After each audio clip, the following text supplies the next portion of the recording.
घरी मातीच्या चुली मालिकेच्या आजच्या भागामध्ये आपण पाहत आहोत। आता इकडे आनंद निवासमध्ये तिघी जणी सुद्धा जमलेल्या असतात। तिघी म्हणजे इशू, जानकी आणि त्याचबरोबर इकडे नंदिनी आणि त्यांच्या दोघींच्या काही अशा जवळच्या मैत्रिणी। ह्या 5-7 जणी जवळपास आनंद निवासमध्ये आज तुळशीचं लग्न लावण्यासाठी जमलेल्या असतात आणि तुळशीचं लग्न लावण्यासाठी जमल्यानंतर आपण पाहतो की आता सगळ्या जणी अगदीच शांत असतात, कोणी कोणाला काहीही बोलत नसतं आणि तेव्हा जानकीच आता विषय काढते। खरं तर ना, इथे जी काही आपली नंदिनी आहे तिच्या हातची कॉफी म्हणजे तिच्यासारखीच गोड झालेली आहे। आनंद निवासच्या कॉफीला काहीच तोड नाहीये। तेव्हा इकडे आता लगेचच नंदिनी म्हणत असते, हो का ग, खरं तर आपण इथे भेटलो ना, हा योगायोगच म्हणायचा। निमित्त मात्र फक्त तुळशीचं लग्न ठरलेलं आहे, पण आपण इथे भेटलो हे खूप महत्त्वाचं आहे।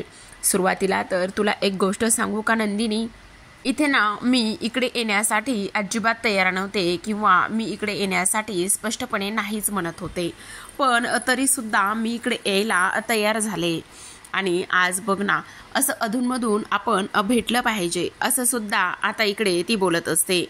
आता आपण पाहतो की इकडे ती बोलत असताना लगेचच इशू म्हणत असते, खरं तर प्रत्येक नातं हे वेगवेगळं असलं तरी सुद्धा दुःख हे कैक पार सेमच असतं नाही। तर आपण पाहतो की इकडे आता दुसऱ्या बाजूला सौमित्र, त्याचबरोबर ऋषी आणि सारंग हे तिघेजण सुद्धा असतात आणि त्यांना आत्तापर्यंत बिझनेससाठी काही पैसे मिळालेले नसतात आणि त्याच गोष्टीचा ते इकडे विचार करत असतात। आता त्याच गोष्टीचा इथे विचार केल्यानंतर आपण पाहतो की जो काही सारंग आहे तो म्हणत असतो, दादा काय करायचं रे, आतापर्यंत तरी आपल्याला कुठेच आणि कोणीच पैसे देण्यासाठी तयार झालेलं नाहीये। तेव्हा इकडे आता सारंग आणि ऋषिकेश त्याला समजावतात। तर आपण पाहतो की इकडे आता ईश्वरी असं बोलल्यानंतर सगळेजण चकित होऊनच पाहत असतात। सगळ्यांना प्रश्न पडलेला असतो की आता इकडे ईश्वरी ह्या सगळ्या गोष्टी का बरं आणि का बोलली असेल। तेव्हा जानकी म्हणते, काय ग इशू, काय झालेलं आहे, नंदिनी काय झाले हिला, घरी सगळं ठीक आहे ना, ईश्वरी असं का बोलत आहे, काही कळेल का मला, म्हणजे ईश्वरी मला एक गोष्ट सांग, सासरी सगळं काही ठीक आहे ना, तुला सासरकडून काही त्रास तर होत नाहीये ना ईश्वरी। असं बोलल्यानंतर आपण पाहतो की आता इकडे लगेचच नंदिनी म्हणत असते, सासरी त्रास होतोय, पण सासरी होणारा त्रास हा सासरवास किंवा सासरच्यांकडून होत नाहीये। आणि तेव्हा इकडे ती पाहत असते, तिला तर ह्या सगळ्या गोष्टींचा अंदाज वगैरे काहीच येत नसतो। ती विचार करत असते, नेमकं ही असं का बोलते, कोणाबद्दल बोलते आणि कशाबद्दल बोलते, ह्या मात्र गोष्टी इथे आता समजत नसतात।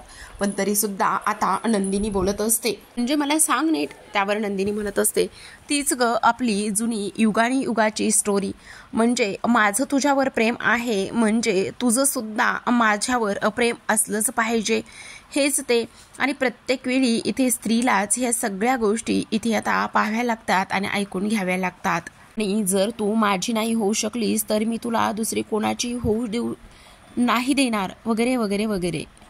खरं तर आता ह्या सगळ्या गोष्टी प्रत्येक स्त्रीला इथे अनुभवाव्याच लागत आहेत आणि त्या लागणारच आहेत, कारण प्रत्येक स्त्रीचं आयुष्य हे खूप जास्त कठीण आणि खूप जास्त वेगळं होऊन बसलेलं आहे असं सुद्धा आता इकडे नंदिनी बोलत असते।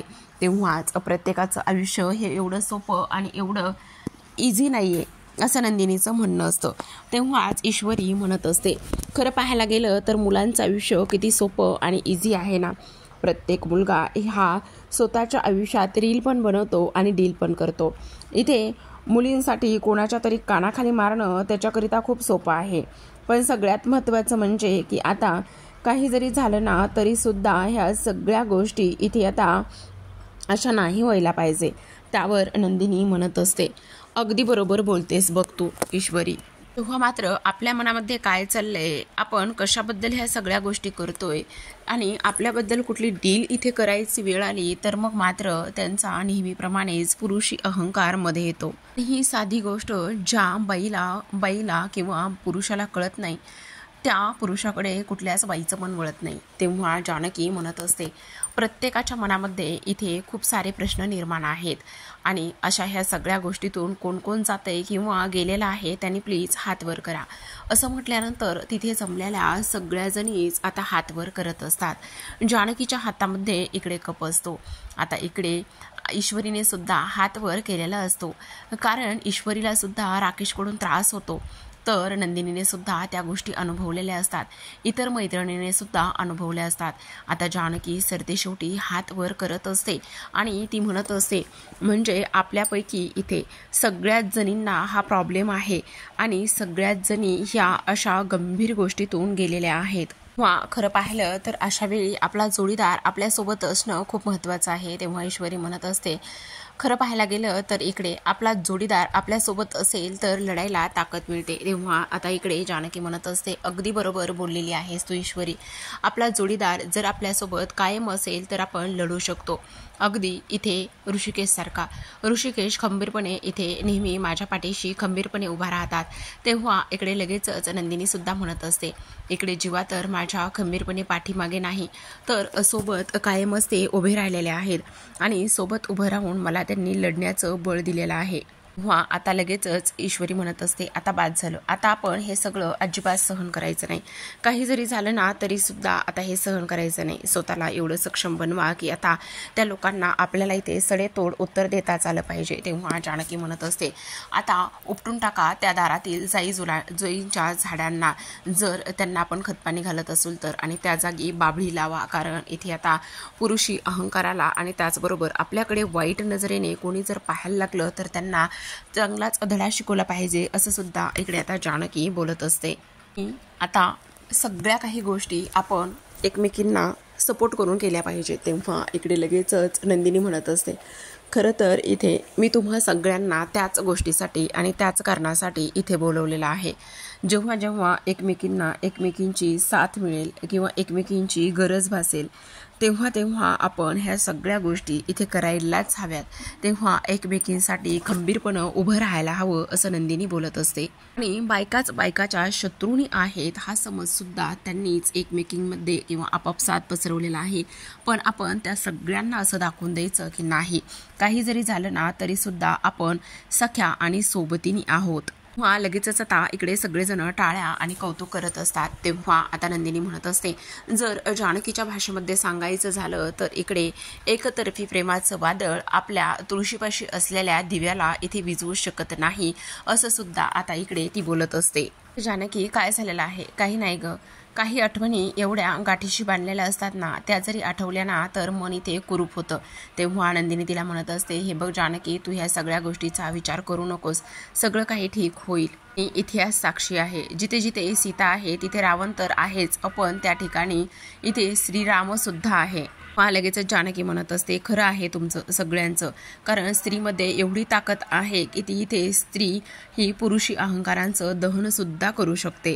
आता लगेच ईश्वरी उठून उभी राहते आणि म्हणत असते, खरंच नंदिनी, तुला भेटून माझा हौसला खूप वाढला बघ आणि मन सुद्धा शांत झालं। आता आपण पाहतो की सगळेजण निरोप घेऊन निघालेले असतात, पण जानकी म्हणत असते, आजचा हा प्रसंग आठवला आणि माझ्या मनामध्ये सुद्धा विचारांचं काहूर माजलं, माझ्या आयुष्यामध्ये सुद्धा असाच भूतकाळ आला होता। आता काही जरी झालं तरी सुद्धा इकडे ऋषिकेशशी बोलल्याशिवाय माझं मन शांत होणार नाही, असं सुद्धा आता इकडे ती बोलत असते। तर आता प्रेक्षकांनो, आपण पाहतो की इकडे जानकी घरी आलेली असते।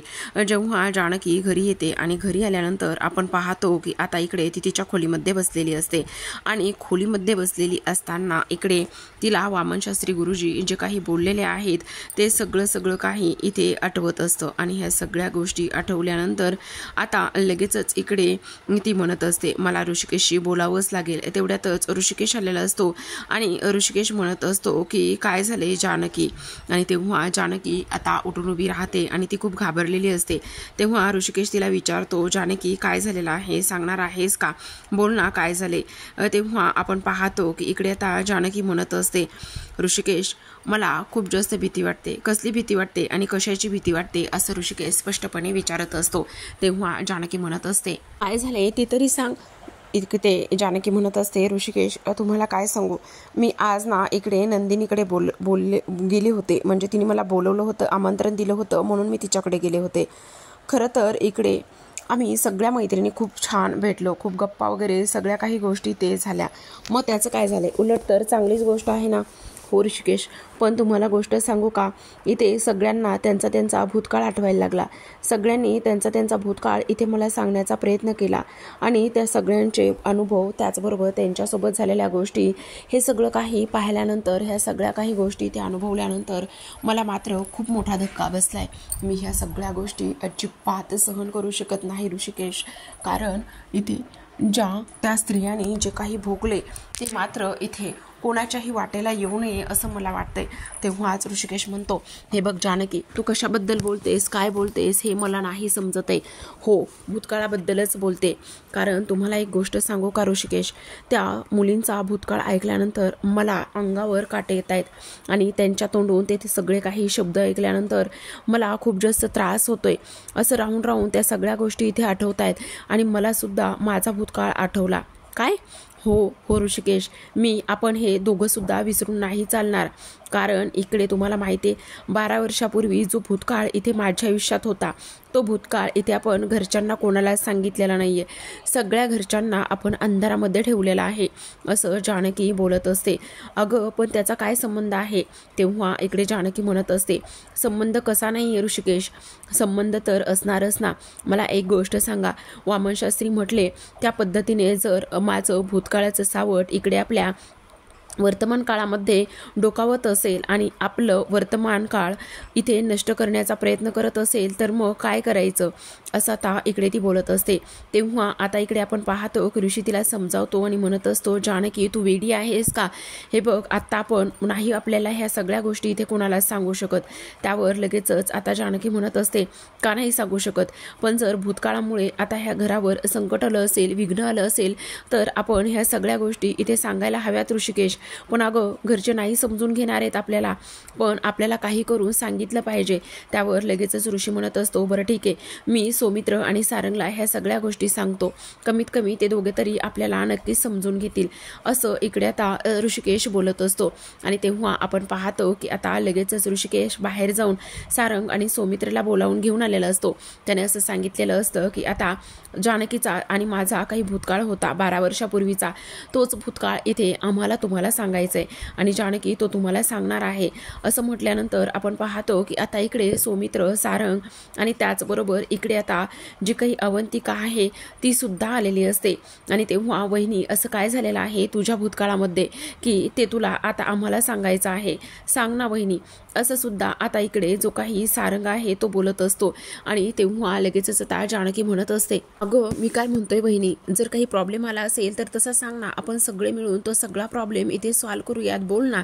त्यावर लगेच जानकी म्हणत असते, सारंग भाऊजी प्लीज शांत व्हा, जो काही संबंध आलेला आहे तो फक्त आणि फक्त माझ्या भूतकाळामुळे आलेला आहे आणि त्याचा त्या गोष्टीशी संबंध आहे.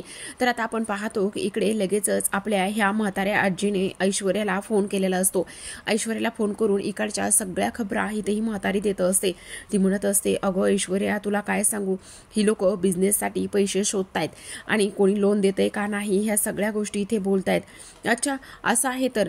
आणि आणखी अगं तुला काय सांगू, इकडे ती जानकी आणि त्याचबरोबर इकडे माझी लेक सुमित्रा, ह्या दोघी सुद्धा त्या वामनशास्त्री गुरुजींकडे जाऊन आल्यात. आणि त्या वामनशास्त्री गुरुजींकडे गेल्यानंतर तुला सांगू का, सगळ्यात महत्त्वाचं म्हणजे त्या गुरुजींनी असं सांगितले की जानकीच्या भूतकाळाचं, जानकीमुळे आत्ता वर्तमान काळामध्ये जे संकट आलंय ते जानकीच्या भूतकाळामुळे आलेलं आहे, असं त्या वामनशास्त्रींनी सांगितलेलं आहे. काय म्हणजे तुम्हाला नेमकं काय म्हणायचंय? हो, मी तुला तेच बरोबर जे आहे ते सांगते. कारण जे काही भूतकाळाचं संकट आहे ना, ते इकडे फक्त त्या जानकीमुळे आलेलं आहे. जानकीच्या भूतकाळामध्ये अशा काही गोष्टी घडलेल्या आहेत, त्यामुळे आता पूर्ण रणदिवे कुटुंब हादरलेलं आहे.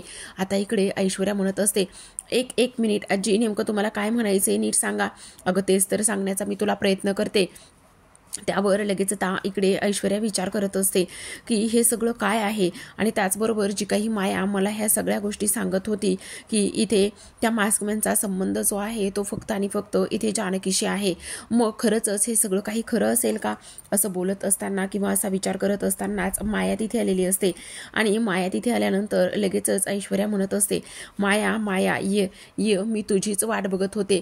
कारण मला माहिती होतं तू नक्कीच येणार आणि नक्कीच येऊन मला सगळं काही काही सांगणार, पण मला एक गोष्ट सांग, त्या जानकीचा एवढा भूतकाळ तुला जाणून का आणि कशामुळे घ्यायचा आहे? त्यावर ती लगेचच म्हणत असते, हे बघ, जर आपला एखादा शत्रू असेल ना तर मग मात्र त्याच्या सगळ्या गोष्टी आणि जे काही आहे नाही ते सगळं काही इथे आपल्याला माहीत असलं पाहिजे, आणि म्हणूनच मी तुला इथे विचारण्याचा प्रयत्न करते. तर इकडे दुसऱ्या बाजूला आता जानकीकडे वळूयात. तर आता इकडे अवंतिका म्हणत असते, वहिनी आणि दादा, मी काय म्हणते, जर तुमच्या भूतकाळाचा शोध घ्यायचा असेल तर आम्हाला सगळं काही व्यवस्थित आणि सविस्तर तुम्हाला सांगावं लागेल. त्यावर लगेचच आता इकडे सौमित्र सुद्धा तेच म्हणत असतो. तर दुसऱ्या बाजूला मात्र आता इकडे जी काही माया आहे ती सुद्धा ऐश्वर्याला म्हणत असते, सांगणार, सगळं काही सांगणार. जर जानकीचा भूतकाळ तुला सांगितला तर तुझी मला मदतच होणार आहे. तेव्हा इकडे आता जानकी म्हणत असते, ही गोष्ट आहे 12 वर्षापूर्वीची. आणि तेव्हा इकडे लगेचच माया म्हणत असते, त्या 12 वर्षापूर्वीच्या गोष्टीमुळे खूप काही गोष्टी ते सहन कराव्या लागलेल्या आहेत. तर आता प्रेक्षकांनो, आजच्या भागामध्ये एवढंच. आता इथून पुढे तुम्हाला 12 वर्षापूर्वीची जी काही सिरियल आहे किंवा जानकी आणि ऋषिकेशचं जे काही वय आहे, कॉलेजमधलं असो किंवा त्याचबरोबर इथे लग्न अगोदरचे जे दिवस आहेत ते सगळे तुम्हाला इथे दाखवण्यात आलेले असतात. आता इकडे जो काही ऋषिकेश आहे तो गाडीवरती झोपलेला असतो, तर इकडे जानकी खेळत असते एक खेळ, आणि तेव्हा लगेच सारंग तिथे येतो आणि म्हणतो, ती मुलगी किती वेळ तिचा डाव खेळणार आहे, आपल्याला कधी संधी मिळणार आहे? त्यावर ऋषिकेश त्याला म्हणत असतो, संधी मिळत नसते तर ती मिळवायची असते, असं म्हणून त्याच्या हातातलं बंदूक घेतो आणि ते बलून फोडायला सुरुवात करतो. आता इकडे जानकी सुद्धा तेच करत असते, पण बलून फुटल्यामुळे जानकी चिडचिड करते. सायली सुद्धा तिच्या बाजूला उभी असते आणि तेव्हा आपण पाहतो की धावतच आता इकडे ती त्याच्या ऋषिकेशकडे येते आणि ऋषिकेशला म्हणते, तुमची हिंमत कशी झाली? आणि तेव्हा तो म्हणत असतो, जर तुम्हाला तर एवढा वेळ झालं काही जमत नव्हतं, मग ते मी करून दाखवलेलं आहे. असं म्हटल्यानंतर जानकीची अजूनच चिडचिड होते. तेव्हा लगेच आपण पाहतो की इकडे आता जो काही ऋषिकेश आहे त्याच्या हातामध्ये असलेलं एक गिफ्ट इथे जो गेमर असतो किंवा गेम ज्यांचा असतो ओनर, त्यांनी दिलेलं असतं. आणि तेव्हा ऋषिकेशला दिल्यानंतर तो म्हणत असतो जानकीला, हे घ्या, तुमचं गिफ्ट घेऊन जा. त्यावर लगेचच आता जानकी म्हणत असते, काही गरज नाही आहे ह्या गिफ्टची, हे गिफ्ट तुलाच ठेव. असं म्हटल्यानंतर आपण पाहतो की आता लगेचच इथे जानकी ते गिफ्ट मात्र फेकून देत असते. आता ते गिफ्ट इथे फेकून दिल्यानंतर आता मकरंद तिथे आलेला असतो आणि मकरंदने ते हवेतच गिफ्ट इथे पकडलेलं असतो. आणि तेव्हा आपण पाहतो की आता इकडे मकरंद म्हणत असतो, हे गिफ्ट फक्त माझं आहे, म्हणजे जानकीवर हक्क जो आहे तो फक्त आणि फक्त माझाच आहे, जानकी माझ्याशिवाय कोणाचीच नाहीये, असा इकडे तो बोलत असतो. तर आता प्रेक्षकांनो, तुम्हाला इथून पुढे जानकी त्याचबरोबर ऋषिकेशची लव्ह स्टोरी आणि त्यामध्ये आलेला जो काही मकरंद आहे ह्या सगळ्या गोष्टी अनुभवायला मिळणार आहेत. तर अशाच नवनवीन डेली मालिकांचे अपडेट्स आणि रिव्ह्यू जाणून घ्यायचे असतील, पाहायचे असतील तर नक्की चॅनलला सबस्क्राईब करा. भेटूयात उद्याच्या भागामध्ये. तोपर्यंत पाहत राहा घरोघरी मातीच्या चुली.